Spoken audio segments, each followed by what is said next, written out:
This week on The Leak, democracy activists are angry that Australia's ambassador has been seen drinking champagne with the Cambodian government, saying you don't drink champagne with dictators. Exactly. Everyone knows you drink a cocktail of vodka, orange juice and the tears of political prisoners. Tony Abbott says he'll stay in politics for as long as humanly possible. However, given all he needs for sustenance is live crickets and a heat lamp, that could be some time. And a UK court has refused to grant a divorce to a woman despite her listing 27 grounds for divorce, with a judge saying that she reached her conclusion with no enthusiasm, which was actually one of the 27 grounds initially listed in the application. This is The Leak.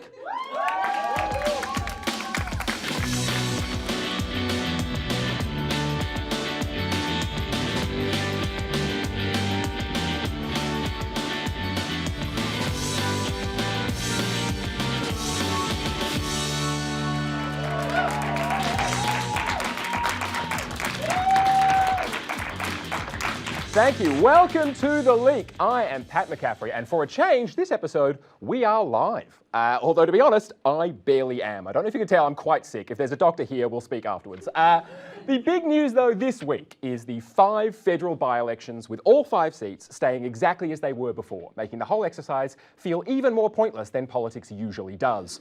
So, for example, in Mayo, Georgina Downer, seen here looking just so happy to be alive, took the opportunity created by her losing to use her concession speech to announce that she would run in the seat again, presumably because she just hates herself. The ALP held Braddon in Tasmania, albeit with a little help from local independent and garbage man, presumably, Craig Garland. And they held on in Fremantle and Perth, although the seat of Perth does now appear to be held by someone who's definitely not the Dark Lord, which does make the Coalition's decision not to run against Patrick Gorman in Perth a little less comprehensible. Although, hey, maybe they just think he's a better chance of supporting their company tax cuts now. But one of the biggest stories of the night was the ALP's Susan Lamb, who is, tragically for her, still in Longman, and who was re-elected with a swing of more than 3%. It's almost as if her opponents were surrounded by some kind of controversy, you know, like the LNP's Big Trev, who will now have to return to his natural home in Nambour, taking bites out of the big pineapple, who courted controversy by claiming a military medal he hadn't actually earned. And then there was One Nation candidate, Matthew Stephen, who tried to sell his tiling company to a definitely not made-up Irishman, Stephen O'Donovan, to avoid having to pay a $13,000 court-ordered damages bill. It's like if Stephen had gone to a fancy restaurant, ate the meal, then kicked over the fish tank, retiled the kitchen in a subpar fashion, and sold his bill to an Irishman whose only claim to existence is a Facebook page with about as much social media presence as a badger. And Hanson herself wasn't actually in Longman for the by-election, as she was on a long-planned cruise through Europe, which was either a pilot for another series of SBS's Go Back to Where You Came From, or just her attempt to find Irishman Stephen O'Donovan for herself. But for more on the implications to be drawn from the by-elections, we turn now to resident news goth, Rose Bishop. Devastating scenes in the Canberra Press Gallery, Pat. Really? It actually looks pretty festive behind you, I'd have said. That's right. The mood here is funereal as the Press Gallery mourns a by-election where no seats changed hands whatsoever. Crisis teams are currently tending to shell-shock journalists as absolutely no change at all occurred on election night. Sorry, Rose, I must say I'm not quite following you there. Pat, do you have any idea how tedious the 24-hour news cycle is for a political correspondent? Day after day of mind-numbing policy doorstops, politicians reading scripted talking points with all the conviction of Keanu Reeves on Valium, idiotic statements from thirsty backbenchers. It's just... but Rose, I don't think that's... Pat, I'll tell you when you can speak. Do you have any idea how rare it is that something actually happens in politics? Sure, occasionally you get a Nazi here or there, but by and large, it's all passing legislation and backbiting. There's no drama. Elections are for us, Pat. Elections are what make this job worthwhile. They're meant to clear out the dead wood and give us some shiny new toys to play with, but no, the voters had to go and be a bunch of joyless bastards. But Rose, isn't that just democracy? I mean, people made up their minds and voted for who they wanted to vote for. Jesus, Pat, this isn't The Voice, this is real life. I'm a political reporter, okay? So yeah, I'm a messy bitch who's addicted to drama. Any whiff of a leadership challenge is enough to keep the monkey off our backs, but when a leader gets rolled or there's a change of government, it's like meth cut with crack refined by God times infinity. Rose, are you okay? How are you doing? This is bullshit. I mean, why couldn't there just be something, anything, like Pauline Hanson's cutouts getting more votes than her candidate, or Alexander Downer drunkenly attacking that Xenophon chick? Something, anything. But Rose, journalists are there to protect us from politicians. So reporting on internal political positioning or gossip without context doesn't really serve us all that well as citizens. I mean, that's just being a bit part in a broader political game. We should want boring news about policy detail, not unsourced rumours about how these by-elections, I don't know, might cause leadership trouble for Malcolm Turnbull. Oh my God, leadership trouble? What have you heard? Do you know anything on the grapevine? No.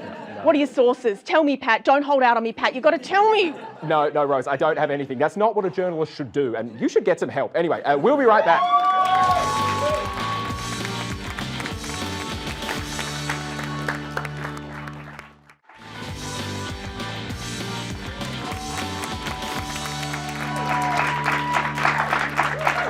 Welcome back to The Leak. Well, taxes. We all pay them in one way or another, but some of us pay more than others. Rich people.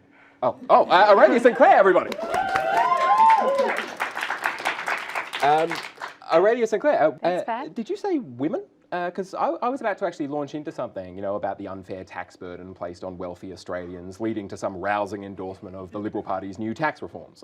No. Today we'll be talking about the 12 million women affected by unfair taxes in this country. Oh, I must have missed that new woman tax being proposed in the budget. It's called the pink tax, Pat. There's an average markup of 15% on razors, deodorant, soap, earplugs, and even stool softener marketed to women. That's outrageous. See, I just buy bulk, so, you know, I often get discounts on stool softener anyway. But why is this happening? Because women are often the primary grocery shoppers, marketers appeal to us by designing prettier packaging, which is usually the same packaging, but in pink. Oh, see, that does sound prettier. I mean, concerning. Very. And worse, sanitary items like pads and tampons are also subject to 10% GST. And sometimes the packaging is pink as well, double tax. Meanwhile, Viagra is sold GST-free. India made headlines last week for scrapping taxes on feminine hygiene products, joining Nicaragua, Jamaica, Kenya, Lebanon, and Canada in no longer considering having a period to be a luxury. So then surely Australia's keen to catch up then with these progressive countries. Look, while I salute these countries for removing taxes on tampons, I don't think it will be necessary for Australia to join them.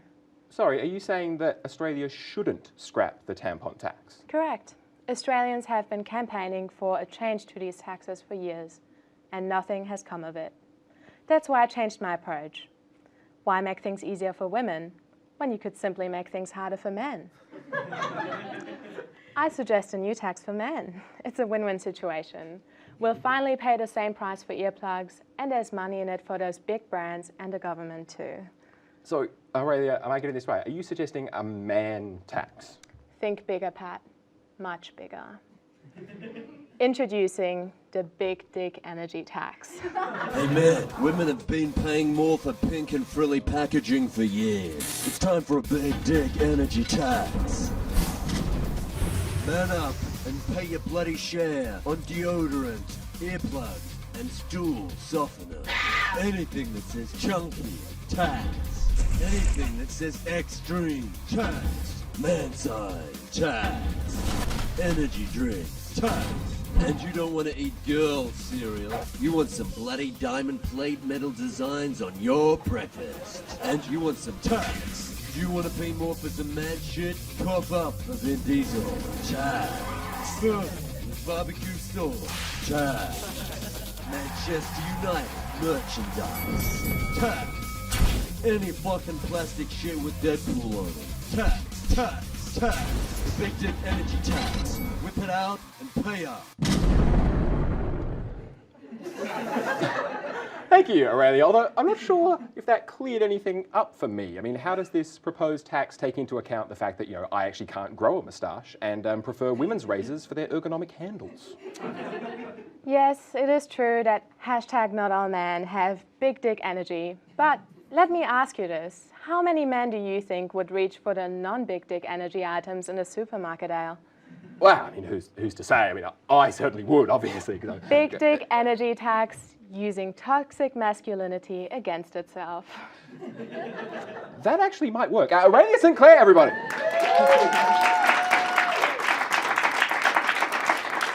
And our top story this week involves journalists. They're the people who produce the news that's overwhelmingly read by journalists. So wait a second, don't journalists only exist because they pay for themselves at this point? I'm confused. Anyway, obviously the biggest news in journalism this week was the announcement that Li Lin Chin has tragically resigned from SBS. But there was also big news in the Australian media landscape with the announcement that Channel 9 plans to merge with Fairfax. Although I'm not sure that merge is necessarily the right word. I mean, at face value, this seems more like a takeover, given that Nine will own 51.5% of the company, and the company will be called Nine.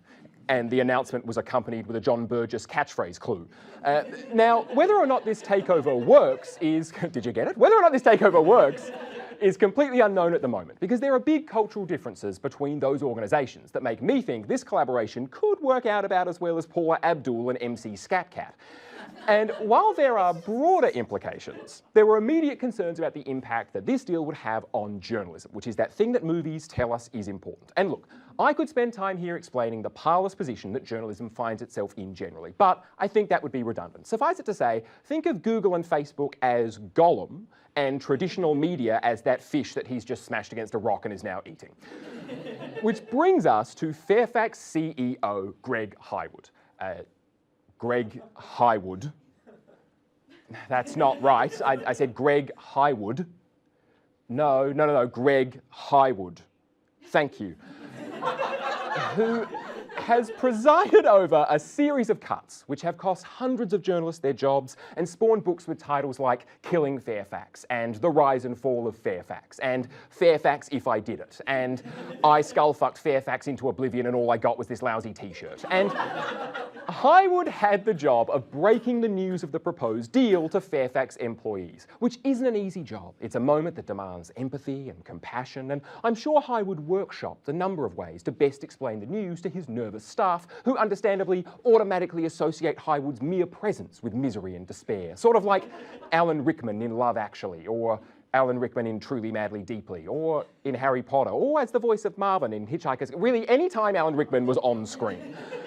But of all the ways to start his speech to staff, Hywood went with, "I'm here announcing my own redundancy for a change." Tough crowd. Turns out that what people don't go for is a joke about how funny it is that you're losing your job with an estimated $8.2 million payout and a Maserati, and they're losing their jobs with not that. But the particular concern with this takeover is for the journalistic assets at Fairfax, especially as Nine has made it pretty clear that their primary interest is in Fairfax's property listing site Domain and their streaming service Stan, which is of course home to my personal favourite series, My Mum's Hotter Than Me.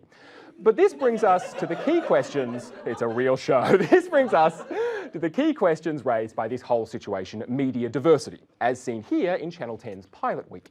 And hey, let's not judge this group of largely bland white men for being large, bland white men. Let's judge Channel 10 for putting Rove back on television with nothing other than a plan to air his cover version of Hey Hey It's Saturday. You know, because whenever I'm at an RSL Variety Night fundraiser, all I ever think is, if only I could watch the Community Kazoo Orchestra and the amazing Acro Cats from the comfort of my own home. But the most obvious issue about media diversity is whether the acquisition of Fairfax will limit their scrutiny of Channel 9. Because while even a Channel 9-owned Pravda could not have saved Russell Gilbert live, media concentration remains a concern. Because whether Fairfax starts running positive reviews for the reality TV shows Channel 9 airs in place of anything with a script is one thing. But a media company like Nine has shareholders who might care that they've lost the cricket to Channel 7 and who might also care about Sam Newman's latest sexism scandal. I assume. I mean, we've been on air now for like 10, 12 minutes, so by now he's probably said something like, women can't fish, and if you can't cast a line, can you really cast a vote? I love fishing. I love fishing, and you will too, at Reg's Rigs, Baits and Fishing Factory. I've got no credibility and will sell anything.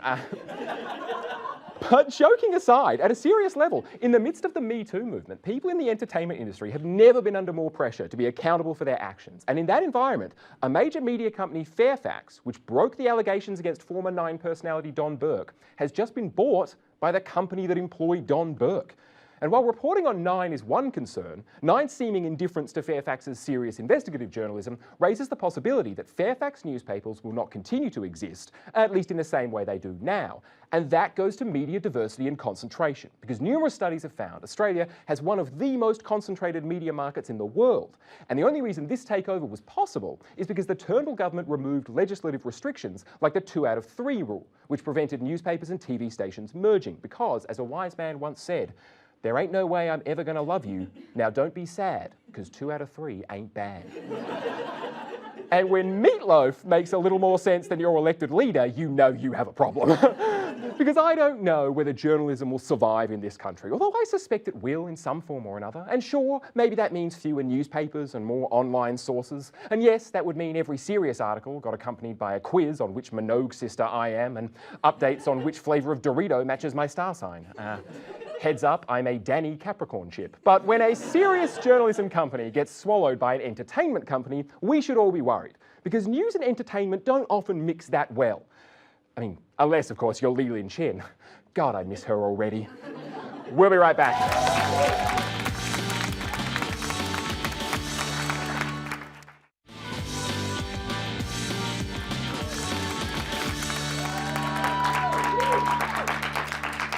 Welcome back to The Leak. Well, politicians, they're so like us. You know, they eat like us, they shake hands like us. Did I mention they eat like us? They even rap, dab and high five like us. The tables have turned, now it's Shorten's house.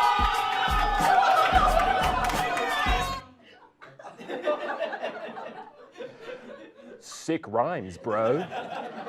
But how often do you hear voters say that what they want is a politician who's just like us? Yeah, great idea. Especially because the people who tend to say I want politicians who are just like us tend to be saying that after failing an all-you-can-eat Parma challenge because they OD'd on pasta salad and chicken nuggets. And while I'll get back to Parmas, here's the thing. I don't want a politician who is just like us. You know why? Because people who are just like us are shit people. They don't read books, they hate the theatre, and they love Coldplay probably. And I don't really need politicians to relate to me, in the same way that I don't need my doctor to get that R.E.M's best album was New Adventures in Hi-Fi, because my doctor's opinion on Mike Mills's vocal harmonies doesn't affect their capacity to treat my private medical issues. But regardless, our politicians continue to engage in this dumb game of arguing they're just like us. So for example, did John Howard really care about the Broncos' win in '98? And how much does Tony Abbott actually love the NRL? I'd like to welcome our official party joining me on the stage. The Prime Minister of Australia, the Honourable Tony Abbott, John Grant. You can actually hear him thinking, fuck all of you. Or take Paul Keating, famously loved Marla, clocks and Armani suits. So when he pretended to care about Collingwood, no one bought it. And this is my point. Australians don't love authentic Aussie blokes because they're Aussie blokes. They love them because they're authentic. So the reason we love Bob Hawke is not because he does a great job at pretending to be an Aussie bloke, it's because he really is one. And that's why every time we see him in public, we peer pressure an 88-year-old man into sculling a beer. And the reason people voted for Keating wasn't because he was a Collingwood fan, it was despite it. It was because he was whip smart, and get this, smarter than all of us. So here's the thing, I don't need you to pretend to be like me. So Anthony Albanese, stop pretending you'd ever actually make it as a DJ. And George Christensen, what you're doing is just cultural appropriation of the queer community. And Daniel Andrews, you can take your jokey ha-ha aren't I just like you press release about the Palmer versus Palmy debate back to the local pub that you definitely don't go to and sit on a black coffee and a productivity report on infrastructure projects or employment policies because that's your job. And trying to sound authentic doesn't work when you have to try. It's sort of like dancing, right? Either you can or you can't. And I'm pretty sure that most of our politicians can't. And finally, for something a little different tonight, to the US, where Republican candidate for Virginia's 5th District, Denver Riggleman, has caused controversy after photos from his Instagram were dug up depicting what can best be described as Bigfoot erotica. And you're probably thinking, well, that's that then, there's no way this story could get any weirder at all. Bam, there it is. That's his face that he's photoshopped onto Bigfoot. And this is apparently all to promote his new book, and I promise this is true, Mating Habits of Bigfoot and Why Women Want Him. And all I'll say is this. If those images are accurate, then I guess it really is true what they say about guys with big feet. Well, that is all from us tonight. My thanks to Aurelia St. Clair, Rose Bishop, Matt Young, Eve Ellenberger, and all of the crew here. Join us next week live again at 8:30 for the final episode in this series. I'm Pat McCaffrey. Good evening.